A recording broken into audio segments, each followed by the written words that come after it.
We are live. We're back. Today's going to be a very interesting one. We're going to talk about, what would you call these, ancient scriptures? Yes.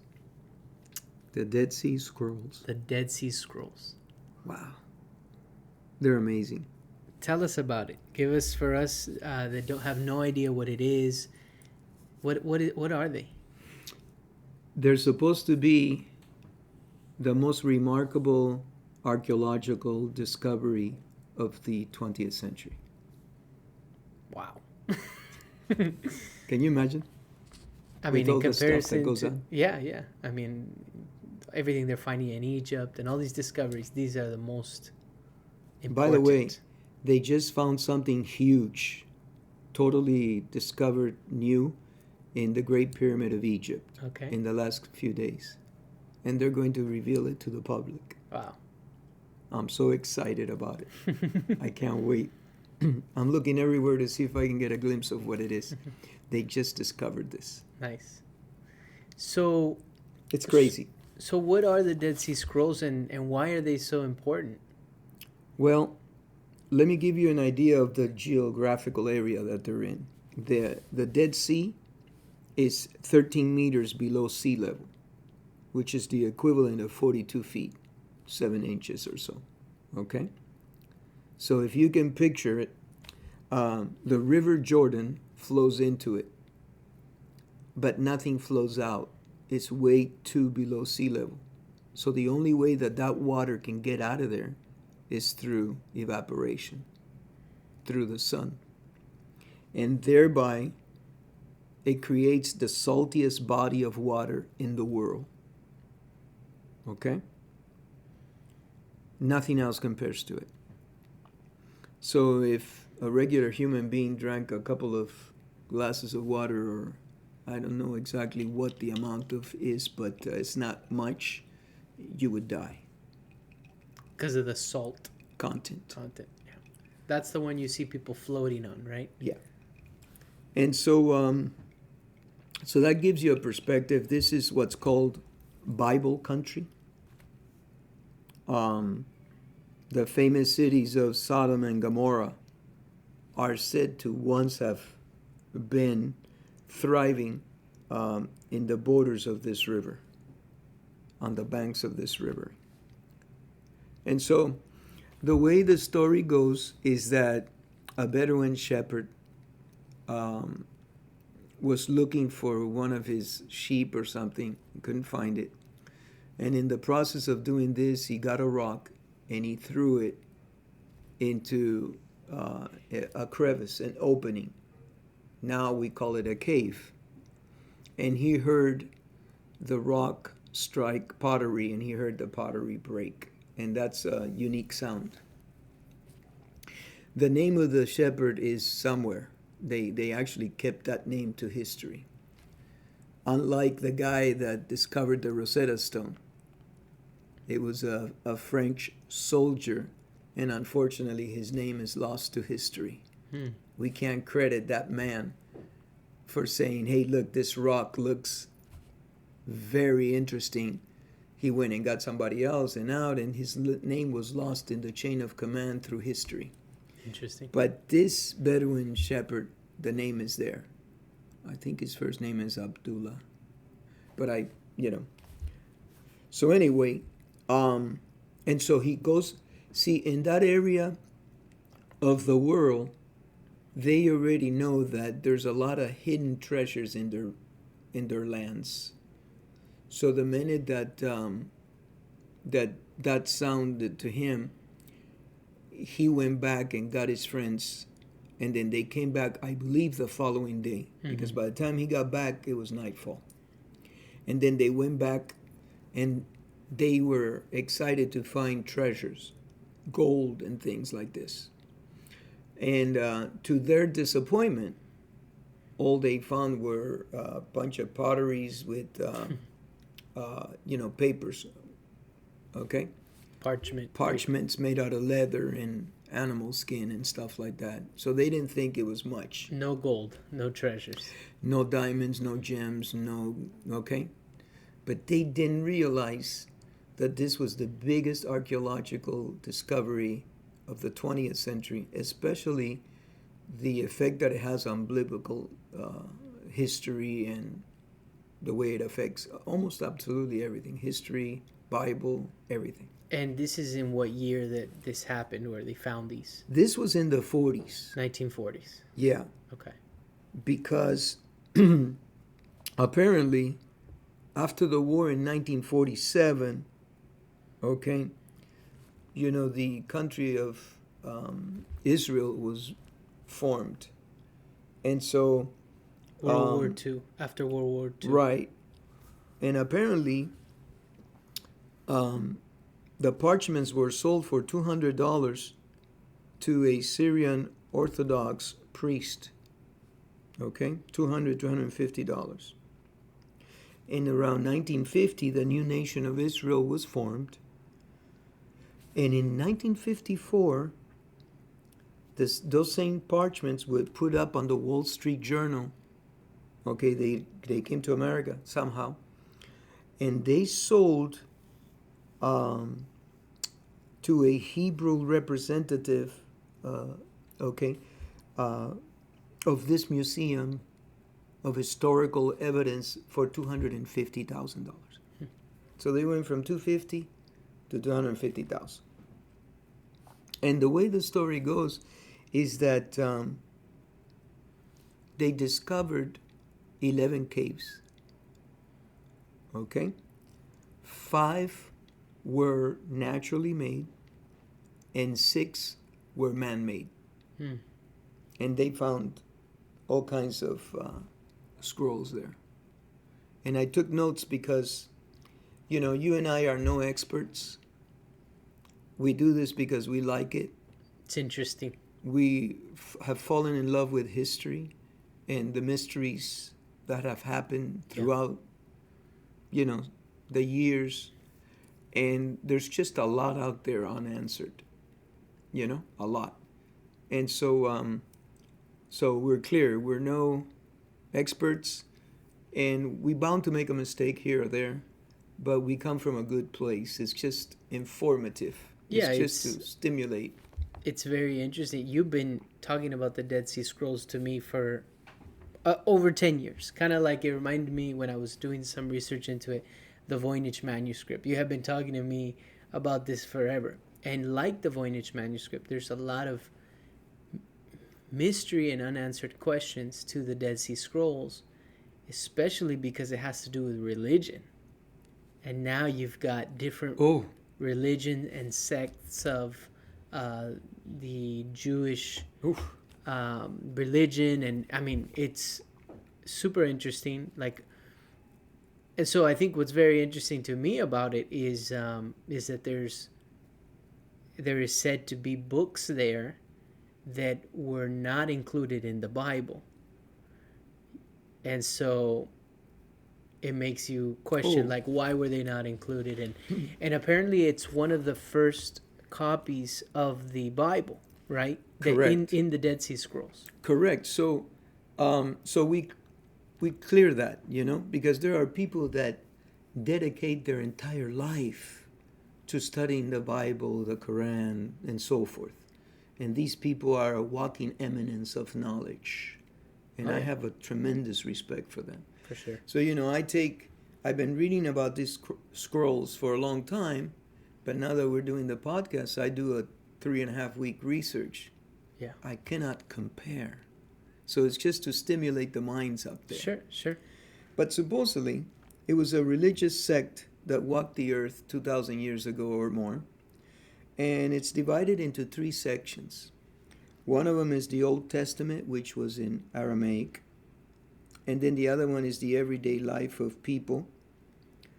And then the third one, I believe, is called the Sectarian Scroll. And these folks were called the Sons of Light. Okay? And it's extremely interesting because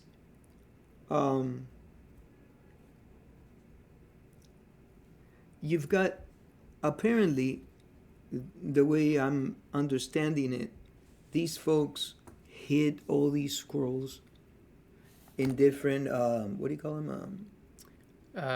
They're what, jars or Jars, exactly, vases? jars, Yeah, clay jars, clay maybe. jars.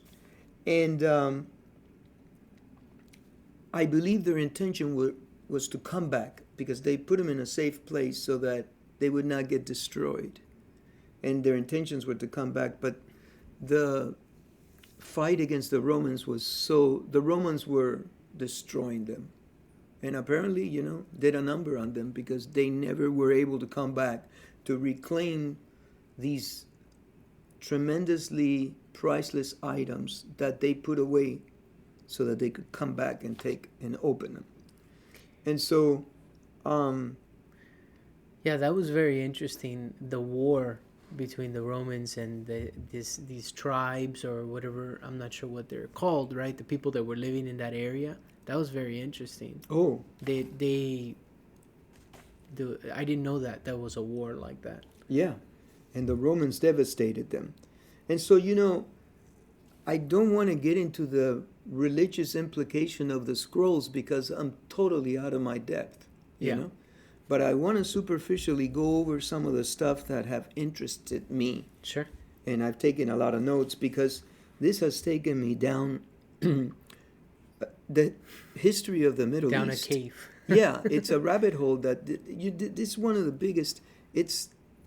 They're involved with the history of the Middle East because the Middle East, unfortunately, has been in upheaval constantly, and a lot of it lies because of religions, beliefs of different people. I guess one could argue the entire world, pick a part of the world that hasn't been. If you go to Latin America, you got Simon Bolivar, the world has been Yeah. evolving and, But this is one of the longest standing. I mean, it's absolutely incredible. But the thing is that, so we established there's 11 caves, and they've named the caves. And the scrolls that have come out are labeled to, this is a scroll from cave 4, this is a scroll from cave 5. And a lot of them are extremely interesting. For example, in the late 60s, they found a temple scroll. This was hidden in a shoebox for years.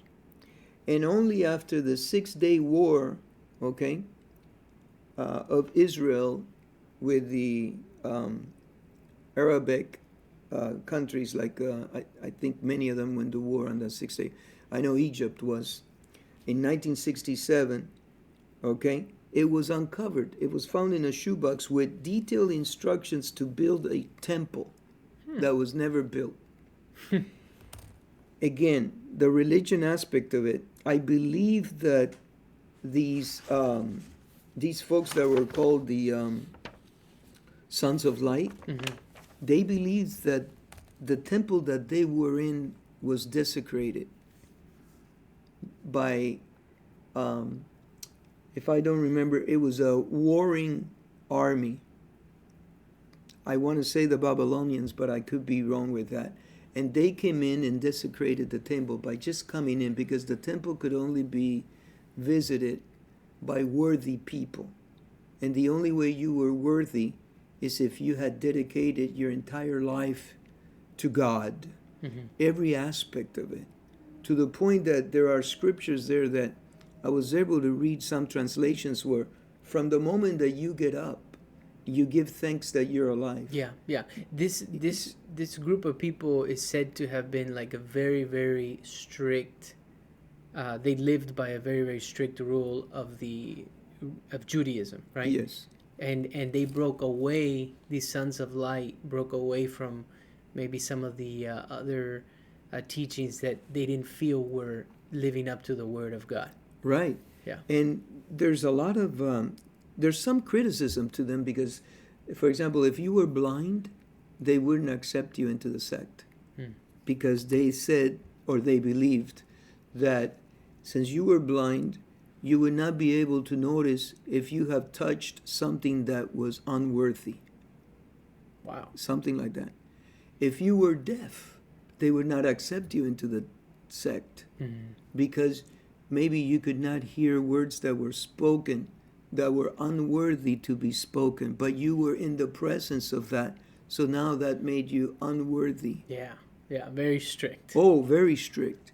Yeah. And I don't know how they pulled this off, but if you were in a session of prayer and for some reason you deviated from it and you were just mumbling a little bit, then you were put out for a year in penance. Wow.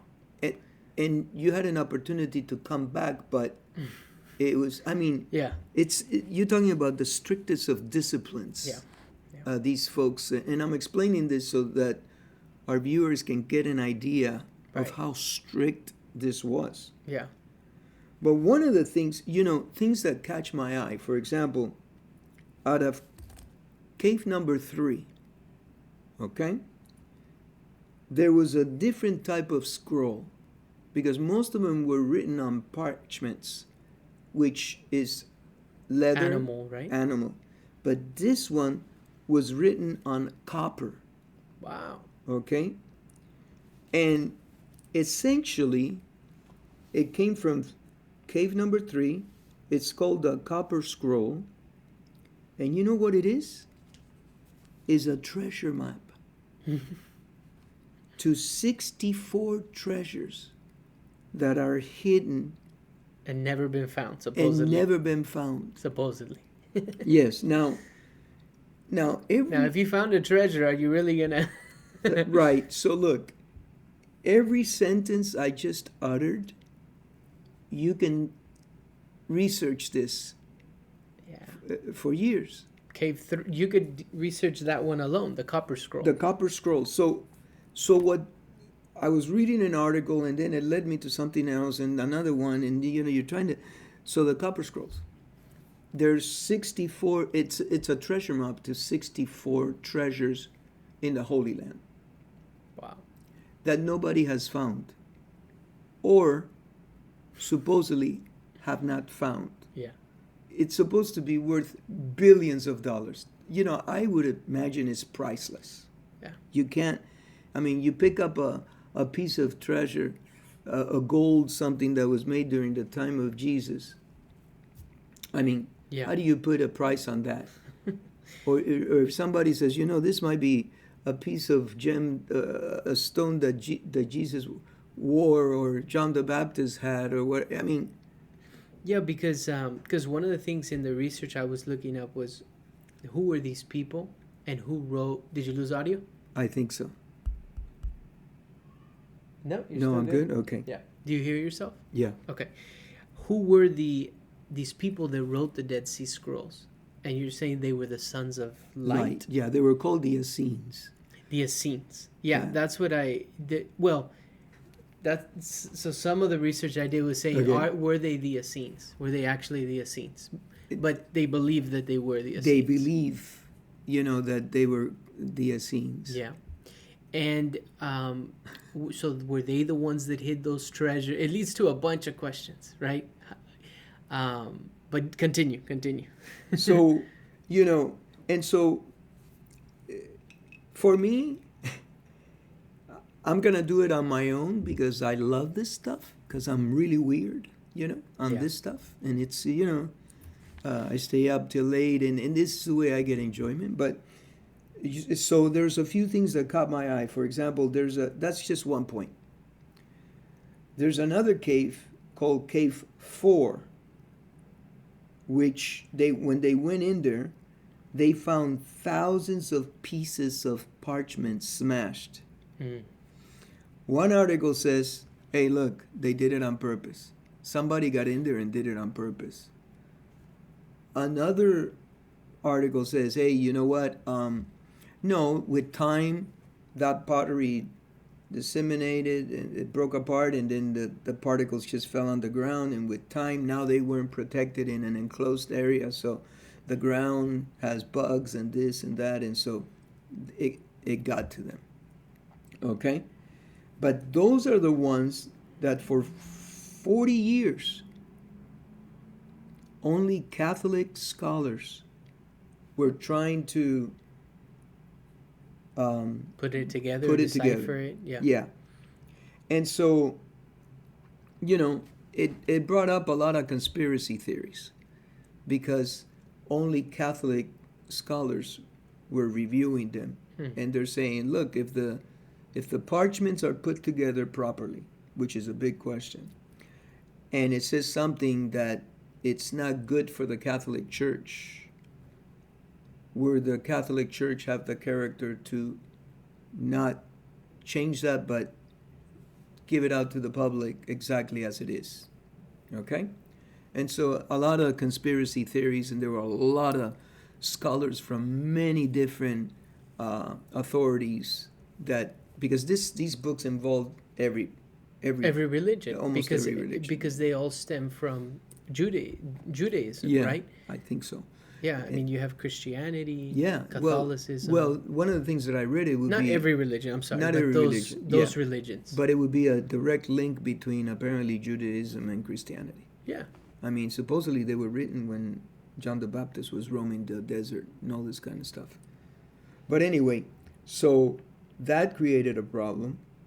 And so what happened in 1980, a professor ended up getting a compendium, and some secret photographs of the scrolls were left anonymously at the Huntington Museum Library in California.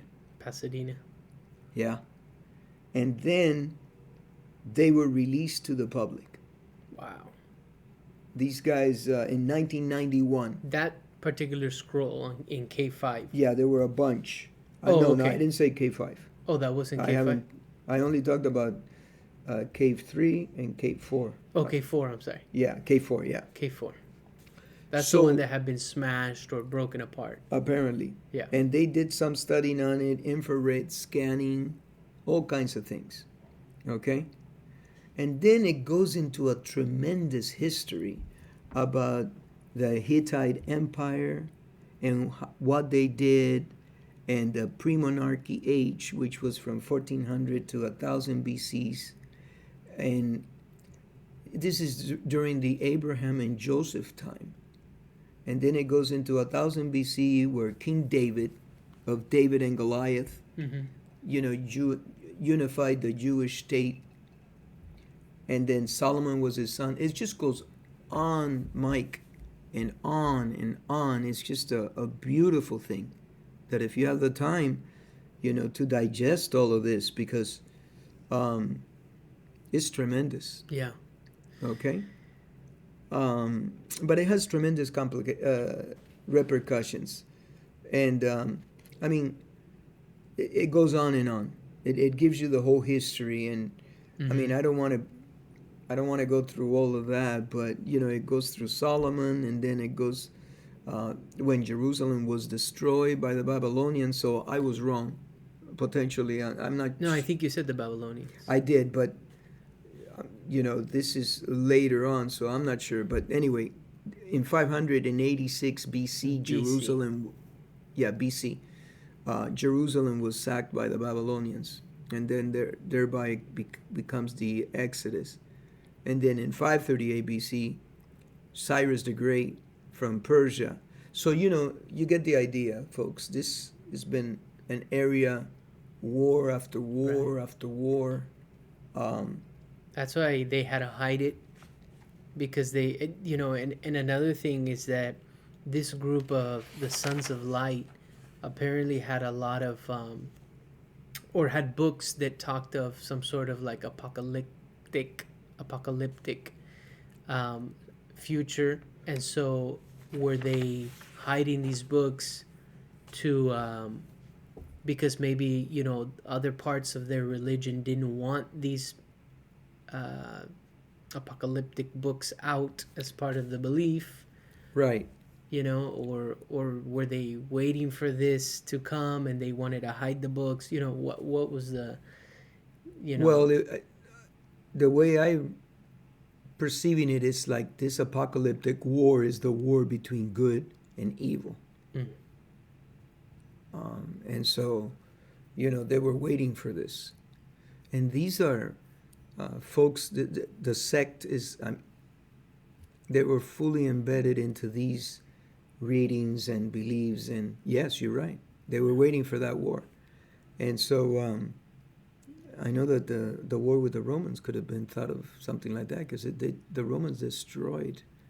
Um, Yeah, and if they would have gotten their hands on those scrolls, maybe they would have destroyed them. You know, maybe, I think for sure they would have. yeah, They wanted to erase them off the face because of the planet. the Romans, what religion were they pushing? Was it Christianity I or? think so. Yeah, and so they wanted to erase them off the face of the planet. And then, so that gives everybody a little bit of notion on it. But let me tell you now what's coming to light. Um, Unfortunately, there's a lot of good people behind the efforts of interpreting Mm, these writings. There's a lot of good people putting tons and tons and tons of hours of research, and I mean, is this like what happened with the Huntington Library where they open sourced it? yeah, they open sourced it in 1991, Okay. at least a great portion of them. But let me tell you what's happening. With everything like this, you're talking about a tremendous amount of forgeries. Okay. And real quick, just to correct, I wanted to look. The Roman Empire was a polytheistic civilization. Okay. So they had multiple gods, according to National Geographic. I just Okay. wanted to find out, like, what did Yeah. they believe in? Okay, that's good. So anyway, um, tremendous amount of forgeries have happened.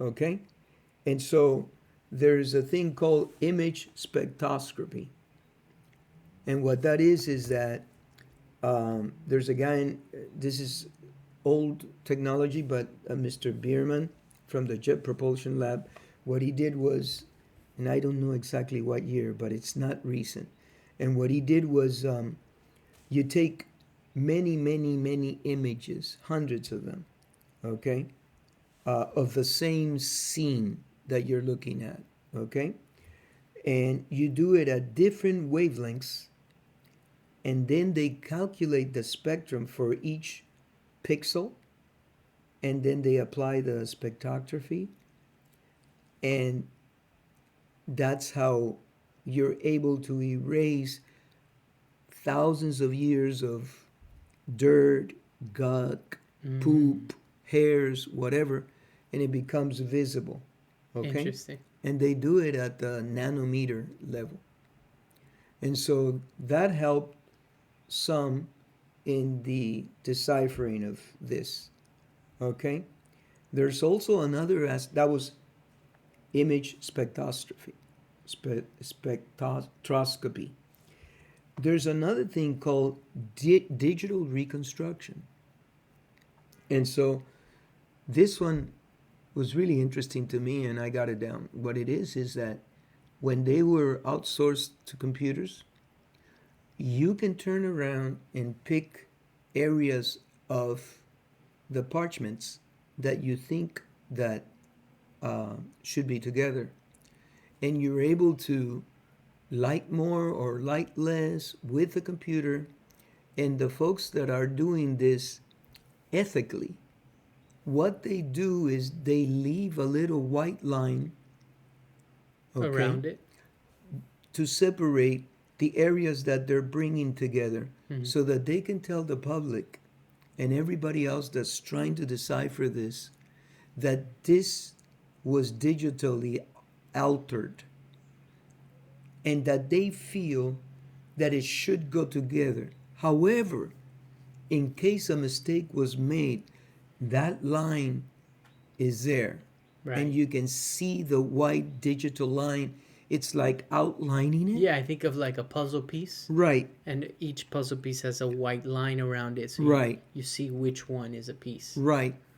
But the gentleman at USC that's handling this is Bruce Zuckerman, and some of this information may be old. But what he was saying is, look, this is very dangerous, because someone that has a hidden agenda can very easily delete that white line and say, hey, this is the way it was. And he says that if you don't have, you know, the ethics to work on this without an agenda, Yeah, I he could. basically told the person, I can put your name in the Dead Sea Scrolls and have your name there. Mm, So you have to be careful with that. digital reconstruction has to be, you have to be very, very careful. Mm, Because some people, not only with an agenda, but those that are trying to do the best job possible could potentially make a mistake sure. and put them together. So now um, there's a microbiologist at Brigham Young University who does DNA studies. Okay. So the scrolls are on animal parchment, right? So they have DNA, animal DNA. And so the fragments of leather from the animal can be reconstructed, and there are DNA strands in the mitochondria that potentially can tell the person that's deciphering this that this scroll went with this portion because it came from the same animal. Interesting. Can you understand that? Mm-hmm. So they're doing DNA studies on the parchments because there's a bunch of them. I think there's like 850 of them. And so, you know, the ones that have been scattered all over the place, the ones that, you know, fortunately there were some that were in full, so you don't have to worry about that. But the pieces, Right. how do you put those pieces together? So now they're studying the DNA Interesting. and trying to match the DNA with the strands of the mitochondria so that they can say, okay, well, this piece came from this same animal. And how old are the Dead Sea Scrolls? You know, you got me there. You might want to, Let's look it up. with all the, I should know that. Let's look it up because, I mean, how old are these pieces of parchment? You know? Well, they're disintegrating. I'll tell you that. But, you know, in the effort of trying to decipher this thing, look at all the details that are being employed, you know? And they're still finding more, and they were discovered. It says here in 1947 and 56 in 11 caves near Kerbet, Qumran. Come on. But it's saying that they're approximately 2,000 years old. That's right. So, Yeah. So anyway, this provides a genetic fingerprint of the animal. Okay? it's very interesting. Now, it's created, so all this stuff, folks, creates more questions than answers because now they found that parchments belong to cows. Mm-hmm. Some of them. Some of them, I guess, belong to sheep or whatever, but the one they were focusing on is that these parchments come from the DNA of a cow. And you couldn't raise a cow over there? They're not the hardy animals that live in the desert. You know, they're weaker in sort. So, you know, now they're questioning where were the parchments written? Was it written in Qumran? Is that how you say it? Qumran? Qumran? Or were they written somewhere else and take it to Qumran? Because, you know, the sheep are hardier for the desert and mules and stuff like that, but not cows. And these were found through the DNA study. It provides this, again, a fingerprint of the animal. If you go to the cellular level, the mitochondria, the strings on it. And so now they're saying, hey, this belongs to cow. This is cowhide. So now that's saying, okay, well, that's surprising because there's no way they could have raised them. Water was very low in, I think they get less than 2 inches of rain a year. At least that's the way it is now. So anyway, more questions come up now. Mm-hmm. Super interesting. And then finally, another thing that they're doing is even the jars themselves are being studied. on how they were made. And they're using this thing called nuclear activation, which is a chemical profile. They break it down to all the chemicals that it has. And one of the things that was interesting in this studying is that they found out that some of the jars have what's called a blistering effect. And that led me down another rabbit hole. Because this blistering, you have to know how to make pottery. Right. And how to mix the the clay and the calcium carbonate and all this kind of stuff that you used to make. So that was an interesting run for me. But it was interesting because they're figuring out that with these jars, there's this thing called blistering effect. And apparently, for the experts, which I'm not an expert on any of this, it happens when you're making the jars fast, quickly. Okay? And they were making it fast and quickly because they were at war with the Romans. And the Romans wanted to, again, wipe them off the face of the earth. So they needed to make these jars quick so that they could put these parchments in there, so they could hide them, so they could save them for prosperity, so they could come back, and study them and share them with the world. I think that was the idea. But these jars have this chemical profile that say, hey, you know what? Yeah. And now there's a way also to figure out where the jars were made. Where that clay came from or whatever they're made and of. Apparently it wasn't made in Qumran. So what can I tell you? The study goes on. Oh, yeah.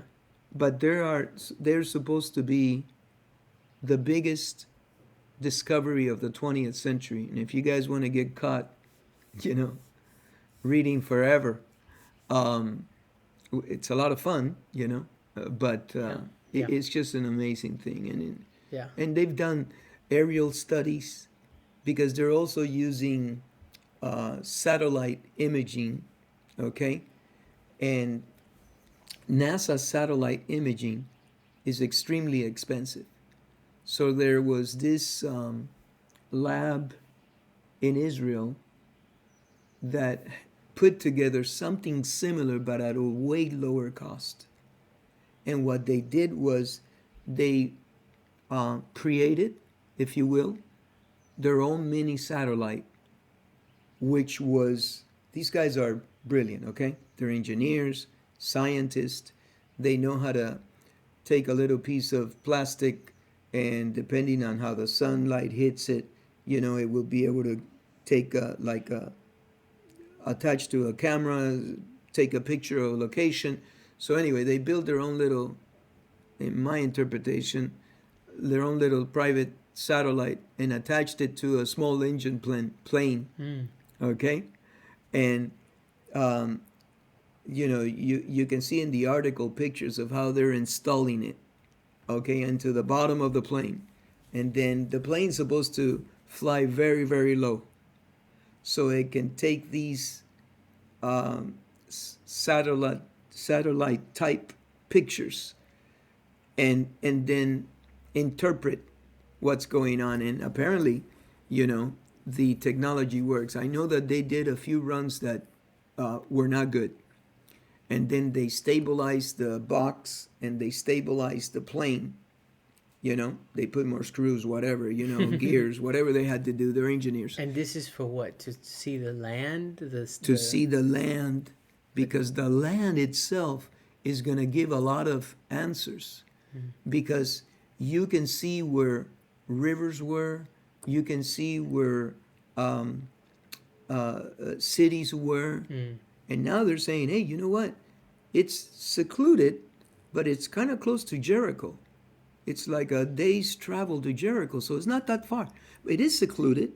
They picked an area where they could be at peace, but it's like, a day's travel to Jericho, or there's a couple of other cities that they mentioned that were big during that time. So they did have contact to some extent to the outside. And so, I mean, it's just super interesting. And Yeah. The other thing is that there was, I can't see it in my notes because I wrote a ton of stuff, but uh, there was there were 16 fragments, excuse me, there were 16 fragments that were kept in Washington, D.C., and I believe the name is the Museum of the Bible. I can't find it in my notes. And they were being shown to the world, this and that, and then it ended up that they were forgeries. Oh, wow.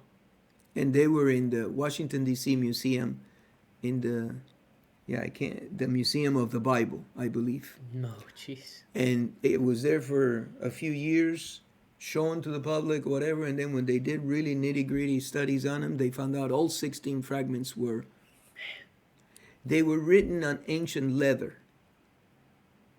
but the writings were not old type style writing, they were new style writing. Wow. So you really have to have an open mind to this because unfortunately there's a lot of Forgeries. forgery that goes on because these things are worth a ton of money. They're priceless, and if you can Right. get somebody to believe that this is from the era, and you have this biblical sense about yourself, and you believe in God and the Bible and all this stuff, right? Mhm. Then you're gonna pay whatever it takes, the millions of dollars that they're asking you for. Yeah. Yeah. And so, unfortunately, this happens with all this stuff. Sure. Now, in your research and what you've looked into, did it, because you said that there's lots of scrolls, and within the scrolls, I guess there's different biblical books. Yes. Um, did you get into at all the book of Enoch? No. Okay. But it's there. It's in the Dead Sea That's Scrolls. that is a tremendous book. Yeah. Oh my Yeah. goodness. Yeah, Yeah, I I- got into it a little bit, but But not in yeah, because we wanted to kind of just do a general Yeah. talk on the Dead Sea Scrolls, and I got thrown into that cave rabbit hole okay. a little bit because it's very interesting, and in doing the some of the just looking into it and research. See, I went to you had us go to a Christian school since we were from preschool all the way to 8th grade Right. until high school was Catholic school. But in the Christian religion, and I remember, it's funny because I remember mom saying, hey, we're Catholic, they teach Christian, and there's the differences. They stem from the same, but there's differences. Anyways, in the book of Enoch, it talks a lot about the apocalyptic, from what I understand, and these angels that came from the heavens and I love it. had children with the Yeah. humans, and then you have Nephilim and all this stuff, the giants, but that they did a lot of damage, and it's very interesting. But in the Christian school, they teach a lot about like the book of Revelation, and a lot of what they talk about, they reminded me because it was about basically a end of the world, and if you're not a believer, then you're not gonna be saved, right? And so there's this whole thing about the returning of the second coming or something of Jesus Christ, and they believe that there's gonna be a revelation and that there's gonna be like basically an apocalypse. And anyways, that's what the book of Enoch touches on, some of it. And another thing that was very interesting is they were talking about Noah, Uh-huh. because you had the great flood Sure. that apparently wiped out a lot of what God was saying, hey, I need a clean house basically, because this is It not was a punishment. yeah. And so Noah, there was some very interesting things about Noah that were claiming he basically was had he was not like fully human, that he had something different, or he was touched by God somehow, or some really interesting stuff. But he was the one that ended up building Noah's Ark and the story of the Great Flood, and then he saved, the people and the human race, right? And That's the our story. animals. But That's there our are story. Noahs in every face of the country. I mean, continent. There's a different Noah. That's one thing that There's a Persian Noah. There's an Indian Noah. That yeah, also, yeah, you know. So yeah, that's the Western story. right, There's right. in Hinduism, there's a Noah. There's a bunch of Noahs out there. Yeah. They have different names. And then you get into who was Enoch, and And he was taken up into the heavens. there's a scripture about him that says that he was taken up by God. To Very paraphrase interesting it, stuff. yeah, it's super interesting.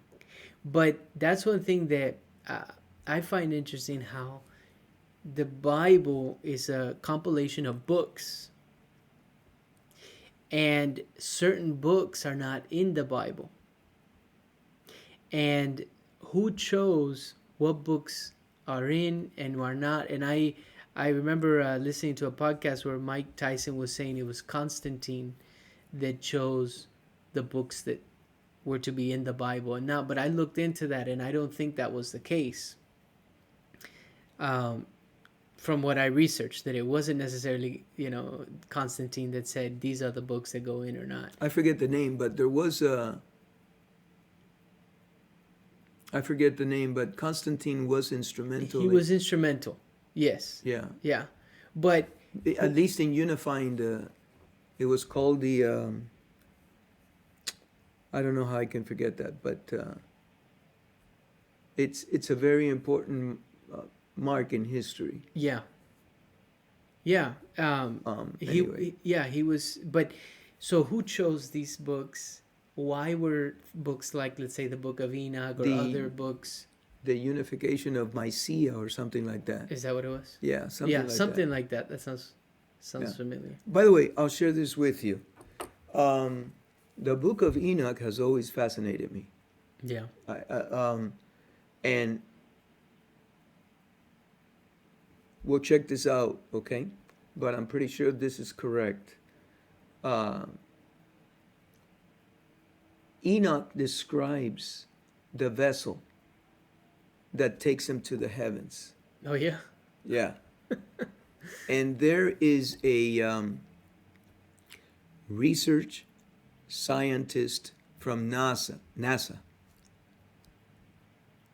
that based on the description from the Book of Enoch, from Enoch, he put the vessel together.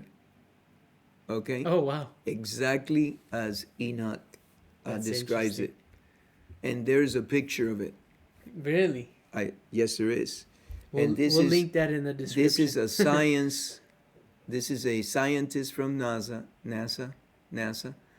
and research scientist, and he put it together, and essentially it looks like a wheel with different rotating portions that are hooked together by axles. Very interesting. And Enoch describes it, and this scientist from NASA did his research, did his measurements, and put it together. Do you find something? Well, it's just Enoch is a very controversial figure. Of course. In the Bible. And yeah. You're saying Enoch's vessel. Let me look that up. He describes the vessel that took him into the heavens, and then this scientist from NASA went to the description in the Bible. Enoch train? No. Is that it? No. We'll look it up and let everybody know. Okay. Yeah. I know I've read it. I know that. It was tremendous. It's not recent. I mean, Yeah, it gets a little. And I still want to read more about this stuff, but I mean, I don't want to bore everybody. Not that I would bore them, because history is wonderful and beautiful, but yeah. I'm not sure that everybody's up for, what happened in 38 BC and then 330 BC and then 301 BC. I mean, I like that stuff, but Yeah, I'm looking here and it's very interesting. I came across Ezekiel airship and let me different. see. Is there a picture? That's not it. That's not it. Okay. No, I'll find it for us.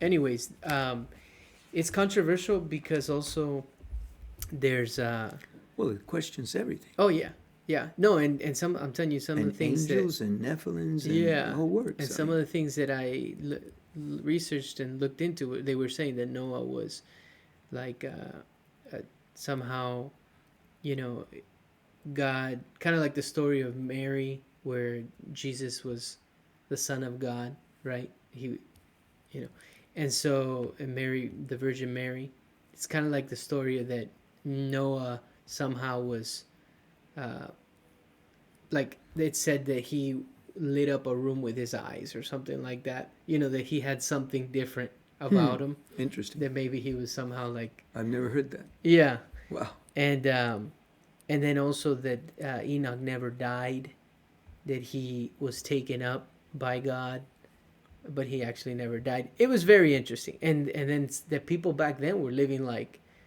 super long periods of time. I don't remember if it was like 700 years or Oh yeah, super you long know. time. Yeah. Yeah, yeah.